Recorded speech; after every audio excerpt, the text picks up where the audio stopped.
लगातार इजराइल यही करता रहा है। दूसरे देशों में अपने एजेंट भेजकर वो वहां पर लोगों को उकसाता रहा। अभी ईरान में हमने देख ही लिया, लेकिन इस बार करना भारी पड़ा।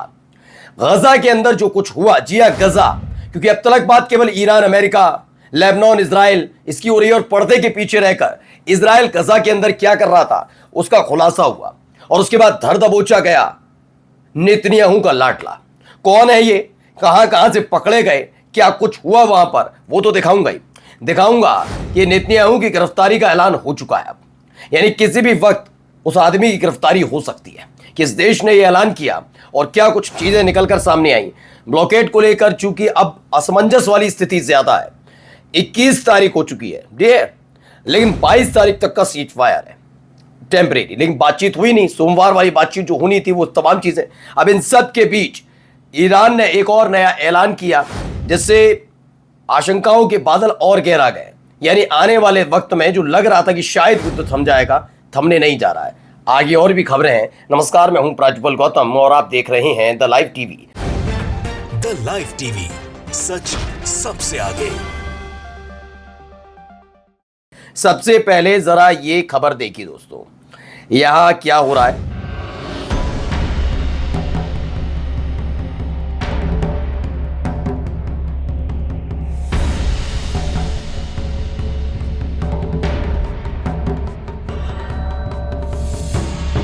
तो ये हमास के लड़ाके हैं।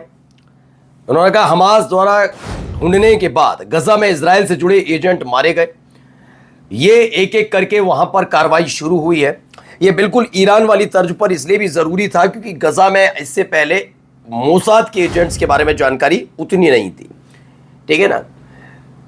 बाकी जो कहानियां उसकी निकल कर आई इजरायली एजेंट से जुड़ी हुई, वो ईरान और अलग अलग देशों में थी।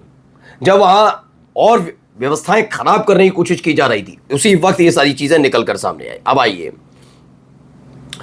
ईरान तस्नीम मीडिया है। Iran broke US blockade. Iran ने यूएस का ब्लॉकेट तोड़ा। एक शिप है Shabab 2 flying the Iranian flag crosses the strait of Hormuz after departing from the port of Raj toward India. और ये एक खबर निकलकर सामने आई कि कैसे उसे तोड़ता हुआ आराम से स्ट्रेट ऑफ हॉर्मुज पार कर गया, जबकि अमेरिका कह रहा है कि उसने पूरी तरीके से ब्लॉकेट कर रखा है। अब जरा सुनिए नेतन्याहू की मुसीबत कैसे बढ़ रही है, इनको जरा सुनिए क्या कह रहे हैं। Irat is.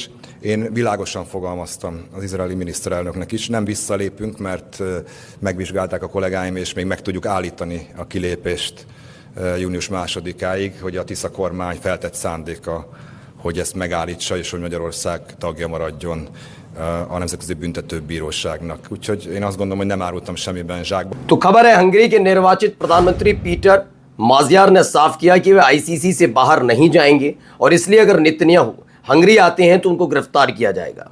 कुछ एक्सपर्ट्स यहाँ माजियार को नेतन्याहू समर्थक घोषित कर रहे थे, लेकिन अब देखिए स्पष्ट कह दिया वो आईसीसी बाहर नहीं है।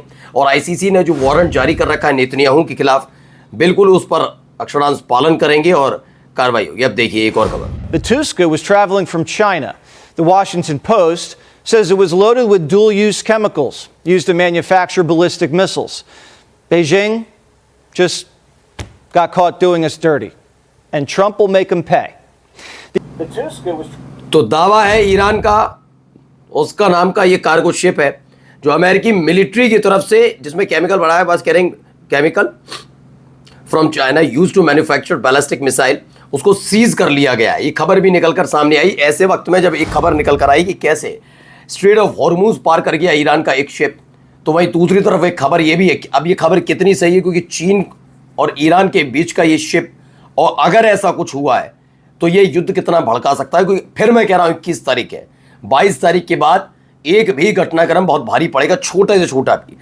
अब आइए, सैयद मोहम्मद मरांडी, उन्होंने कहा I advise US vice president JD Vance to unpack his suitcase and not to head to Islamabad with the current delusions and unrealistic demand and the continued naval blockade. No one in Tehran is willing to negotiate with him. ये कह दिया गया। Axios के मुताबिक ईरानी वार्ताकारों को supreme leader से America के साथ पाकिस्तान बातचीत के लिए झंडी मिल गई है, जबकि ईरानी मीडिया हॉर्मुज में फायरिंग इंसिडेंट के बाद बातचीत से इनकार कर रही है। इसी बीच खबर है कि जेडी वेंस आज देर रात वाशिंगटन से इस्लामाबाद रवाना होंगे। उनके साथ स्टीव विटकॉफ और जेरेड कुशनर भी रहेंगे। ये बातचीत सोमवार को होनी थी, लेकिन अब खिसक कर एक दिन और आगे बढ़ रही है, ऐसा दावा है। क्योंकि एक एक दिन बहुत ज़रूरी है, एक एक मिनट बहुत ज़रूरी है। और एक एक मिनट इसलिए और ज़्यादा ज़रूरी हो जाता है दोस्तों, क्योंकि जब 22 तारीख तक का सीज फायर का जिक्र होता है, खबर निकल कर आती है कि अमेरिका चाहता था कि एक दिन और बढ़ाया जाए, मतलब 1-2 हफ्ते और बढ़ाया जाए, लेकिन ईरान ने मना किया।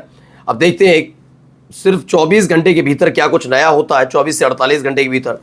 इन सब के बीच खबर निकली, ईरान कथित तौर पर एक हमले की योजना बना रहा है, जिसमें वैश्विक तेल आपूर्ति का 32% हिस्सा ठप हो सकता है। तस्नीम न्यूज़ एजेंसी के मुताबिक सऊदी अरब में यानबू पाइपलाइन, यूएई में फुजैरा तेल जो उनका फैसिलिटी, ऑयल फैसिलिटी, वो बाबल मंदाब जो है उस पर हूती लड़ाकों की तरफ से बंद करवाना, जो हूती लड़ाके हैं वो बंद कर दें, तो पूरी तरह बंद करना, ये तमाम चीज़ें होंगी। यदि हॉर्मुज़ नाकाबंदी के साथ इनमें से आधा हमला भी होता है तो वैश्विक ऊर्जा बाजार पर बहुत बड़ा हमला माना जाएगा और हालात बिगड़ सकते हैं। ऐसे प्रोग्राम बनता हुआ नजर आ रहा है। वह ईरान के पार्लियामेंट स्पीकर है, जो ईरानी स्पीकर है गालिबाफ, उन्होंने कहा president Trump want to turn this negotiating table by his own imagination into a table of surrender. We don't accept negotiation under the shadow of threats. उन्होंने कहा ये सब नहीं चल पाएगा कि आप धमकी देकर हमसे करवाएं, धमकी देके तो किसी भी कीमत पर हम नेगोशिएट करने के लिए तैयार नहीं है।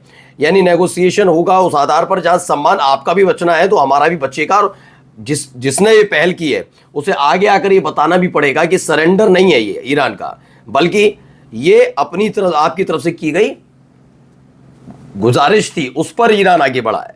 अब अहमद वाहिदी से, ये व्यक्ति वही है जो तय करते हैं ईरान फिर से युद्ध में उतरेगा नहीं, ये कहा जा रहा है। ना राष्ट्रपति है ना ही संसद सदस्य। हम बात करें IRGC के नए प्रमुख की, क्या कर रहे हैं? मिडिल ईस्ट में बम विस्फोटकों, मॉडल्स और प्रॉक्सी नेटवर्क से जुड़े दशकों पुराने दस्तावेजों की एक लंबी सूची है। सुलेमानी से पहले उन्होंने कुदस फोर्स का नेतृत्व किया था। 1994 में ब्यूनस आयर्स के यहूदी केंद्र पर हुए बम विस्फोट में जब 85 लोग मारे गए थे। अर्जेंटीना ने उनके खिलाफ इंटरपोल का नोटिस जारी किया था। अमेरिका और यूरोपीय संघ ने कई बार उन पर प्रतिबंध लगाए, और यही वो व्यक्ति हैं जो फिलहाल अमेरिका और इजराइल दोनों के लिए मुसीबत बने हुए हैं। एक के बाद एक इसी तरह की खबर। अब न्यूली इलेक्टेड हंगेरियन, ये दिखाया भी था, prime minister Netanyahu will be arrested if he enters Hungary. Hungary के तो प्रधानमंत्री ने, ये समझ लीजिए भाई, मोर्चा खोल रखा है किसी भी कीमत पर। एक एक करके वो देश हैं, जैसे पहले स्पेन के थे, पेड्रो सांचेज आए, फिर इटली, फिर देखने को मिला स्पेन और इटली के बाद फ्रांस, ऑस्ट्रेलिया ने मोर्चा खोला। मतलब मोर्चे का मतलब यह है कि आप साथ नहीं दे रहे। और जाते जाते जरा ये देखिए क्या है, ये हमले की कुछ तस्वीरें हैं। फिलहाल ये क्लियर नहीं है कि कहाँ, किसने, कैसे, किसने हमला किया। ये हिजबुल्ला की तरफ से किया गया अटैक है, ये किसने इराक की तरफ से कर दी, किसने किया अभी क्लियर नहीं, लेकिन फ्लेयर आप देख सकते हैं बड़ी लंबी चौड़ी।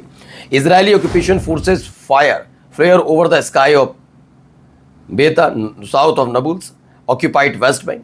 तो इजराइल की फोर्सेस ने ये फ्लेयर फायर किए, ये मतलब धमाका नहीं है, कोई मिसाइल नहीं है, फ्लेयर है। अब फ्लेयर किस मंशा के साथ किए गए, किसी हमले का कोई संकेत मिल रहा था, जो भी, फिलहाल इजराइल दहशत में तो है। नमस्कार। द लाइव टीवी, सच सबसे आगे।